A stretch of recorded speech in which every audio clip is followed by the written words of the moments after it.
Cooperative Bank was established by Mirza Faridul Hasan, who was the alumni of my university, Jamia Millia Islamia. This bank has been associated with Jamia Millia Islamia from the very beginning. It provides scholarship to meritorious students as well as those who are good in sports. The staff of the university also gets various loans very easily from this bank, and at the same time the students can also get educational loans from here. On the occasion of the Silver Jubilee of this bank, I congratulate the board of directors, the members, the staff and the management and all those who are associated with this bank. And I pray that this institution grows leaps and bounds. Thank you very much. I believe that cooperative societies are people institution and membership based. Here, one man, one vote principle is applicable regardless of capital, and I am happy to know the Jamia Cooperative Bank is a shining example in that direction. 28th December 1995 is a historic date when Beg Sahab formed Jamia Cooperative Bank, a bank that was formed to take care of the marginalized, give them a little economic support for improving their livelihood and their living standards. Thank you, Beg Sahab, for this beautiful bank, and we are very proud to be associated with the bank as their bank assurance partners. The bank has grown leaps and bounds, and today they have close to 1 lakh customers. They have 14,000 shareholders, and I wish that very quickly the bank will move on to 1 crore customers and thousands of crores as deposit. I congratulate the current team for carrying out the legacy of Beg Sahab, and may many more livelihoods be financed by you. May many more of these marginalized people have faith in banking when they come to Jamia Cooperative. Congratulations and all the best for the future. Civil engineer नहीं थे, लेकिन हिंदुस्तान की सबसे अच्छी आला society बनाई। इसी तरह की एजुकेशन बैंकिंग सेक्टर से नहीं थी, उन्होंने जो है उससे बैंक स्टैब्लिश कर दिया। वो एजुकेशनिस्ट नहीं थे, उन्होंने आजमगढ़ में BA college, MA college, BEd college, BTC college, computer centre, ये सारी चीजें उन्होंने जो है बनाई। उन्होंने मास कम्युनिकेशन नहीं किया हुआ था, लेकिन उन्होंने वॉइस ऑफ आजमगढ़ के नाम से एक FM रेडियो जो है, कम्युनिटी रेडियो जो है स्टैब्लिश कर दिया। किसी को हो न सका उसके कद का अंदाजा, वो आसमां था मगर सिर झुकाए रखता था। ऐसे लोग सदियों में पैदा होते हैं जो इस तरह से दूसरों के लिए फिक्रमंद रहे और उनकी तरक्की और उनके बाख्तियार बनाने के लिए कोशा रहे। जब भी आया है किसी को भूल जाने का ख्याल, यक बयक आवाज़ आई लीजिए हम आ गए। जब भी उनके बारे में सोचते हैं या बैंक के बारे में सोचते हैं तो बिल्कुल ऐसा लगता है कि वो सामने आ गए हैं। बहुत ही फ़ख्र महसूस होता है कि मैं इस बैंक से जुड़ी हुई हूँ और मिर्ज़ा साहब उनके ख़ानदान से जुड़ी हुई हूँ, क्योंकि उन्होंने बहुत किया है, सोसाइटी के लिए बहुत काम किया है। मुझे बहुत फ़ख्र है कि मैं मिर्ज़ा साहब से एसोसिएटेड रहा। उनका जो कंट्रीब्यूशन था जामिया कोऑपरेटिव बैंक को कायम करना, ये एक बहुत बड़ा कारनामा था। जामिया कोऑपरेटिव बैंक सिर्फ एक कमर्शियल बैंक नहीं है, बल्कि ये एक अदारा है, एक इंस्टीट्यूशन है जो लोगों को एक जहती की तालीम देता है। ये तालीम देता है कि लोगों की मदद कैसे की जाए, लोगों की तरक्की करने में कंट्रीब्यूशन किया जाए। ये इस किस्म का एक कौमी अदारा है। मिर्जा फरीदुल हसन बेग, जिन्हें लोग प्यार से बेग साहब कहते थे, उन लोगों में शामिल थे जो दूसरों के लिए सपना देखते हैं और उनको हकीकत में बदल कर ही दम लेते हैं। तो ये क्रेडिट जो है सबसे बड़ा वो बेग साहब को जाता है कि उन्होंने इस कमी को समझा और एक प्रोफेशनली, ईमानदारी के साथ, खुलूस के साथ, नेक नियति के साथ एक ऐसा बैंक कायम किया कि जिसकी बुनियादें बेहद मजबूत थीं, और सबसे बड़ी बात यह है कि उसकी बुनियादें खुलूस और ईमानदारी पर थीं। मिर्जा फरीदुल हसन बेग ने 25 साल पहले जामिया कोऑपरेटिव बैंक की स्थापना 28 दिसंबर 1995 को इस उद्देश्य से किया था कि लोगों का सपना साकार होगा। आज खुशी इस बात की है कि जामिया कोऑपरेटिव बैंक की सहायता से हजारों लोगों का सपना साकार हो चुका है और लाखों लोगों के जीवन में सकारात्मक परिवर्तन आ चुका है और समय के साथ इसमें इजाफा ही हो रहा है।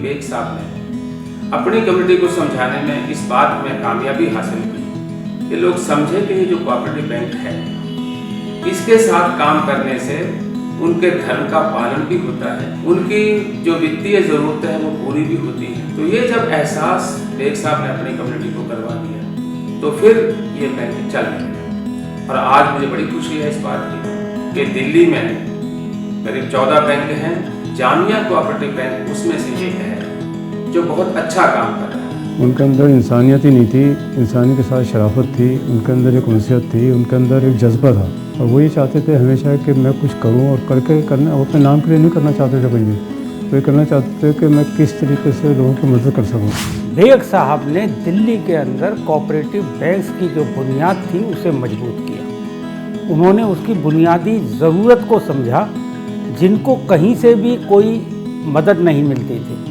कहीं से फाइनेंस अरेंजमेंट नहीं होता था, छोटे लोग थे, छोटे तबके के लोग थे, गरीब लोग थे, जिनके पास गारंटर तक नहीं होते थे ढूंढने में। उनके लिए जब सोचकर बेग साहब ने 1995 में एक जामिया कोऑपरेटिव बैंक की बुनियाद रखी तो कोई सोचता भी नहीं था कि ये छोटा सा दिया जो उन्होंने जलाया ये सूरज की भांति चमकेगा। 15 कोऑपरेटिव बैंक हैं जो बहुत शानदार ढंग से काम कर रहे हैं, लेकिन उन सब में भी अगर नंबर वाइज रखना है तो मैं जामिया कोऑपरेटिव बैंक को सर्वप्रथम नंबर देना चाहूँगा। मिर्जा फरीदुल हसन बेग ने जामिया कोऑपरेटिव बैंक के लिए जिस एरिया का चयन सबसे पहले किया, वहां रहने वाले लोगों को कोई भी बैंक लोन देने के लिए तैयार नहीं था, जिसके कारण बहुत से लोग तेज प्रगति करती इस दुनिया में पिछड़ने लगे थे। बेग साहब इन बातों से न सिर्फ अवगत थे बल्कि अपने तौर पर इसका समाधान ढूंढने में लगे हुए थे।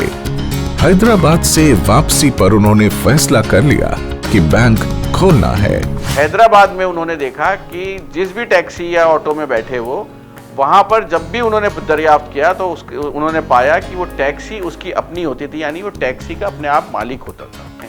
तो उन्होंने लोगों से पूछना शुरू करा कि तुम कैसे जो है गाड़ी खरीद लेते हो, इतना पैसा कहाँ से तुम लोगों के पास आता है। तो उन्होंने बताया कि हम लोगों के अपने कोऑपरेटिव बैंक हैं, हम कोऑपरेटिव बैंक से जो है पैसा लेते हैं और हमें बहुत आसानी से मिल जाता है और हम अपनी टैक्सी के मालिक बन जाते हैं।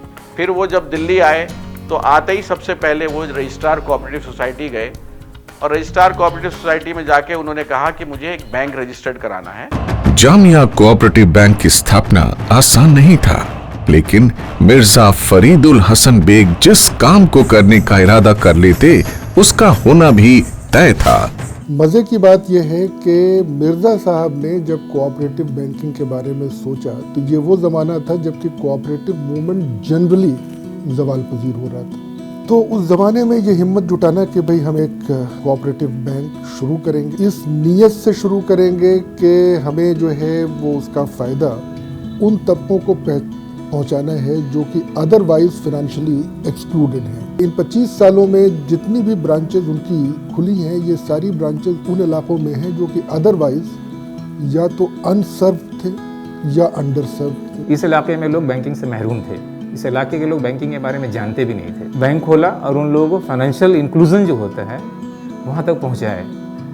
तो एक बहुत बड़ा रोल प्ले किया उन्होंने, जो फाइनेंशियल इंस्टीट्यूशंस को का निज़ाम कायम किया यहाँ, क्योंकि यहाँ यूनिवर्सिटी है, लोग पढ़ते थे, पढ़ाते थे, लोग रहते थे, इकोनॉमिक्स के लोग रहा करते थे, इकोनॉमिस्ट रहा करते थे। उन लोगों ने नहीं देखा, लेकिन बेग साहब ने देखा। मिर्जा फरीदुल हसन बेग का मकसद सिर्फ बैंक खोलना नहीं, बल्कि समाज के कमजोर वर्ग को समाज में उनका हक दिलाना था। बैंक में अकाउंट के लिए 10 शर्तें लगा रहे थे जिन्हें पूरा करना उनके लिए आसान नहीं था।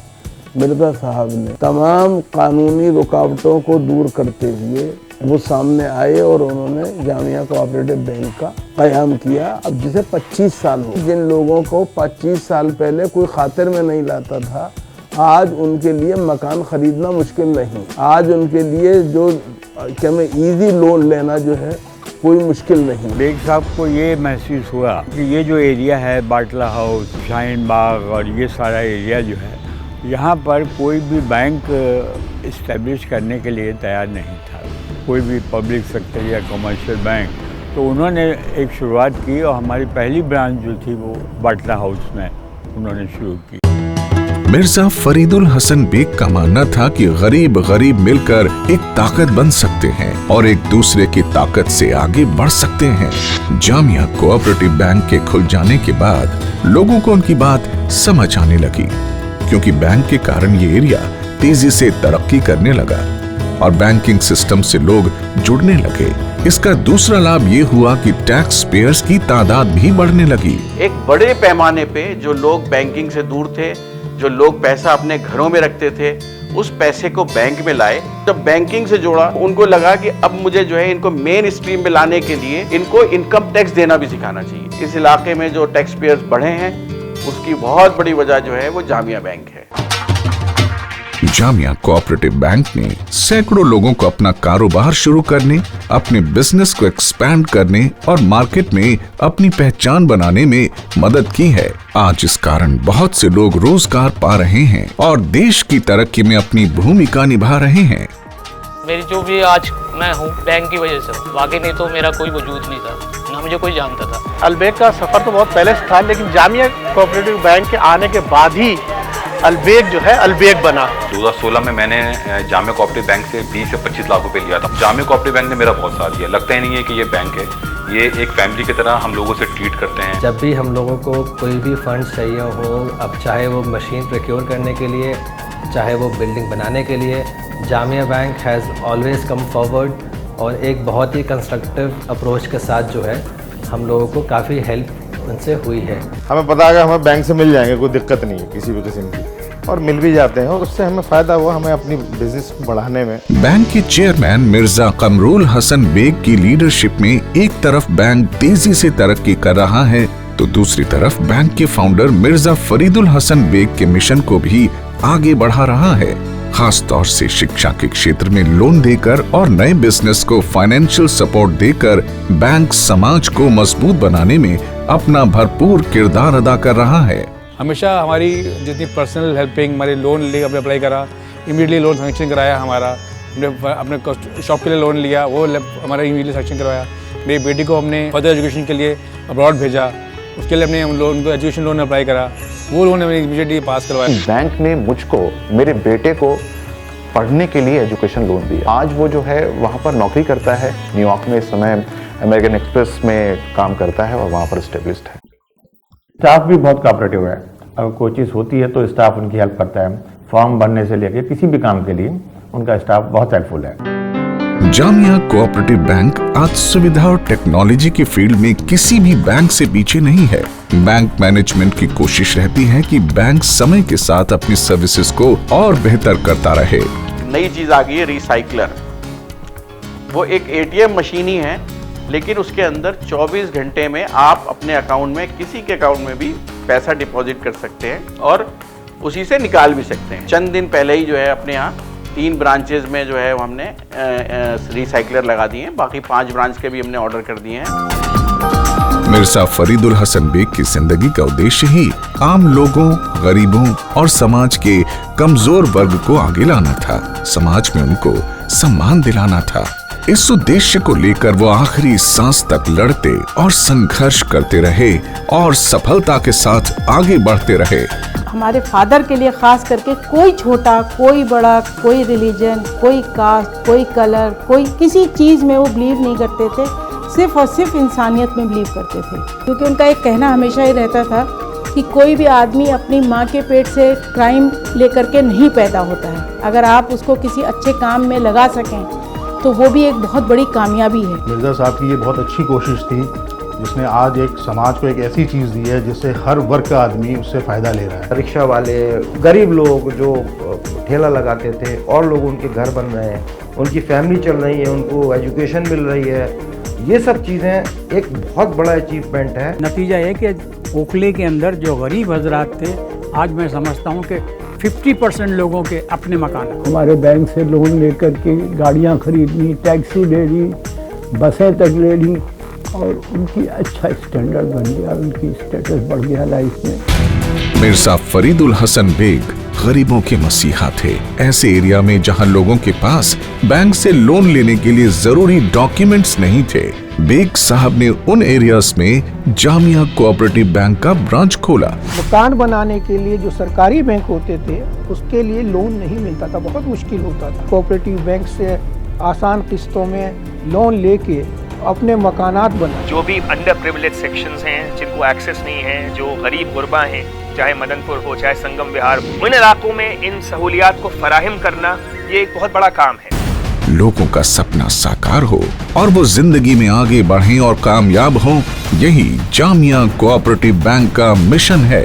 जामिया बैंक आज देश में फाइनेंशियल इंक्लूजन की एक बेहतरीन मिसाल है। As a CEO of the bank मैं आपको यकीन दिलाता हूँ, आने वाले वक्त में आपका जामिया बैंक से रिश्ता और ज़्यादा मजबूत होगा और जामिया बैंक इसी तरीके से उन सभी लोगों के ख्वाबों को पूरा करने की कोशिश करेगा जो कभी बैंकिंग फैसिलिटी की वजह से अधूरे रह जाते थे। जामिया कोऑपरेटिव बैंक, रिश्ता यकीन का।